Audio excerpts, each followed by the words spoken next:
Vital Kamerhe serait-il le prochain Premier ministre? C'est en tout cas ce que pensent certains analystes.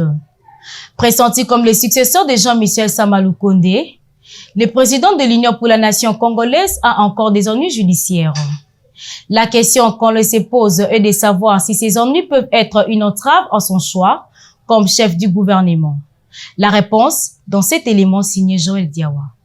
Je continue à croire que Vital Kamerhe est non seulement quelqu'un de sérieux, de correct, mais en plus quelqu'un dont la République a besoin. Grâce à son intelligence, grâce à son expérience. Et je suis convaincu qu'il jouera à nouveau un rôle dans ce pays. Depuis qu'il a bénéficié de la liberté provisoire, Vital Kamerhe est plus que pressenti Premier ministre. Dans les couloirs, son nom résonne plus que jamais comme le successeur de Jean-Michel Sama Lukonde. Cette question divise les juristes qui chacun en va de son interprétation. Maître Victor Ebenia Molongi estime qu'au stade actuel, Vital Kamerhe est primaturable, tout simplement parce que le jugement le condamnant n'est pas irrévocable. Monsieur Vital Kamerhe, à l'heure actuelle, du fait que cette décision-là, du premier degré, du TGI Gombe, est frappée par l'appel, dont la décision n'est pas encore irrévocable. Donc, le prévenu, M. Vital Kamerhe, bénéficie encore de la présomption d'innocence. Alors, du fait qu'il bénéficie de la présomption d'innocence, il n'y a pas, sur le plan juridique, un motif, soit de l'écarter pour qu'il ne soit pas nommé comme Premier ministre. Donc, il peut être nommé comme Premier ministre. Vital Kamerhe a vu sa condamnation à 13 ans de servitude pénale être cassée avec renvoi. Le verdict du juge de première instance a été retourné. Au regard de la présomption d'innocence dont il bénéficie, il a recouvré ses droits à en croire le coordonnateur de l'ASBEL Droit Plus. On revient avec la condamnation là, du premier degré de 20 ans, mais cette décision-là du tribunal de grande instance, au stade actuel, n'est pas exécutoire. Pourquoi? Parce qu'il y a un acte d'appel. Du fait que le prévenu Vital Kamerhe a interjecté appel contre cette décision qui a été rendue par le premier juge, donc la décision-là ne saura pas être exécutée.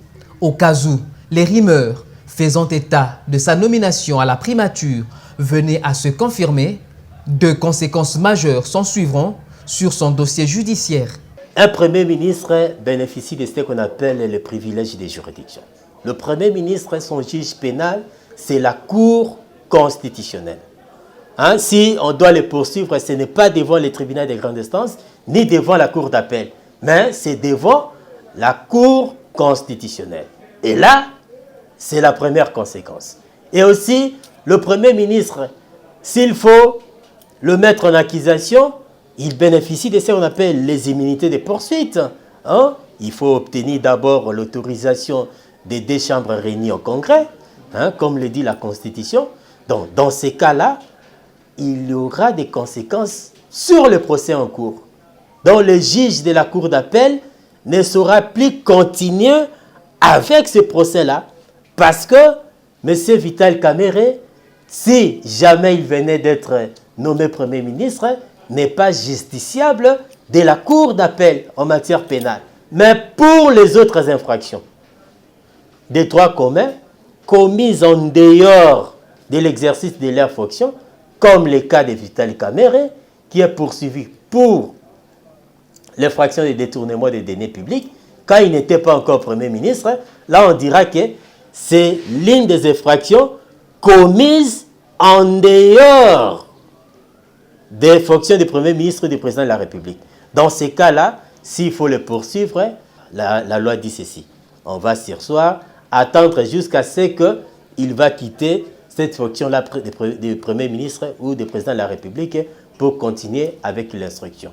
Si du côté de l'Union pour la nation congolaise, son parti, l'on se montre optimiste, il n'en est pas le cas dans l'opinion publique. Sur le plan de la morale, d'aucuns estiment que l'ancien directeur de cabinet du président de la République ne peut plus occuper des fonctions publiques.